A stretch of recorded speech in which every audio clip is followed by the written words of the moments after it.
Father, Son, Holy Spirit. Lord, makapangyari ang Panginoon. Mula noon hanggang ngayon, kami nagsisisi sa lahat namin nagawang kasalanan sa iyo. Kayo po ang Alpang Omega.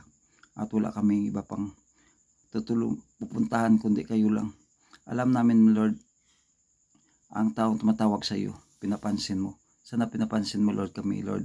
Sagutin mo, Lord, namin tawag, Lord, nga sana iwas mo kami, Lord, nga hindi Lord, matuloy ang magsimula, Lord, ang mag-aaway o maglalaban ang dalawang pinakamalaking country sa buong mundo. Dalawang country nga pinakamalaking, yung tatlong country, China at saka USA at Russia. So, alam namin wala imposible sa yun. Galing sa aming puso po, hiningi namin ang tulong mo, Lord, nga sana, Lord, pupunta nito ang mga China o hindi nila gagalawin pa po ang lahat ng mga Pilipino o mga soldier namin nga doon hanggang ngayon nandiyan sa karagatan ng isang bansa sa bansa ng Pilipinas upang kahit paano magproteksyon sa mga aming kapwang Pilipino na nanguhuli ng mga isda o mangisda ang mga tao namin doon. Kabay nga ikaw bigay sa amin lahat ng mga pangailangan namin araw at gabi. Kayo mga support sa amin. Ang airplane ngayon lumilipad, patuloy ito lumilipad araw at gabi. Every hour, every minute lumilipad ito.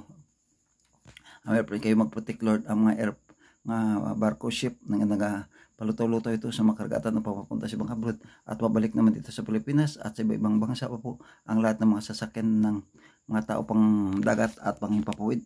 Mag-protect, Lord, ang mga sasakyan ng mga military, iwas mo sa gulo at masamang mangyari. Tulungan mo, Lord, ang aming buong Philippines government, President-elect Marcos and Vice President Sara Duterte and including sa mga congressman kag mga senador nga patuloy ito gumagawa ng paraan upang kung paano matulungan ang tao. Ngayon naman umuulan naman, ito nag-iisip naman po ang aming Philippine government kung paano makatulong sa mga tao sa pagpatuloy ng pagtanim naman ng mataniman at pagbubungkal ng mga lupa. Lord, iniisip ng aming mahal nga presidente kung ano ang magawa sa kanyang mga kapwang Pilipino. Lord, nga sana, Lord, pakalayla bigyan mo, Lord, sila ng konting kusog kabakod o lahat ng materials kanilang masalubong maiwasan nila kaagad at tulungan po sa lahat nilang mga programa nga makapamasaya sa mga tao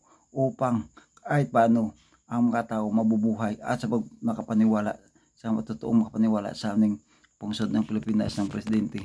Lord, I hope, Lord, nga dito bumibigay dito sa Lord sa Bacolod City ng kaunting bulig dito upang kahit paano makatulong ito sa mga bawat tao.